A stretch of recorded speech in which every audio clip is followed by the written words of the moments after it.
A lot of the problem is physicians, okay? Because they've, for years, told people if it hurts, don't do anything and sit on the couch, which is maybe the worst advice in the world because there's no literature that supports that except for the obvious case where you actually have a broken bone.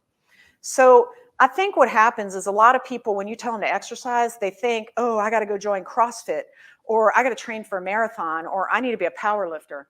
It's not true.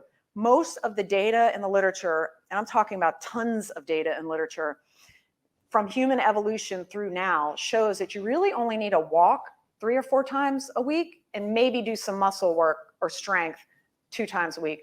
So for people that are scared of being active, I mean, literally just getting and walking around the block, start with that, or even half of a block once a week. Then when they get used to that and realize, wow, I felt really good after I did that, then they add a second walk that week, okay? Wow, that really feels good. Then maybe you stretch a little bit. And I think once people begin to move, you can't help but feel better because guess what? The human body was meant to move. So it's going to feel terrible when it doesn't move, obviously. But it seems not obvious to a lot of doctors, and I don't know why.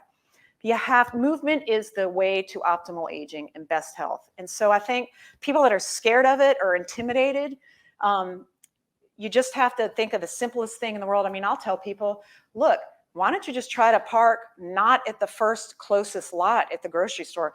Why don't you just try to find a far away parking spot? And then that makes you exercise at least once a week. It's not a lot, but it gets them started. We call that opportunistic exercise in our world. Or maybe take the stairs for one flight at least, not the elevator all the time. Those kind of things. Just ease into it. And most people begin to feel the benefits, and then they feel better, and they're just going to do it on their own.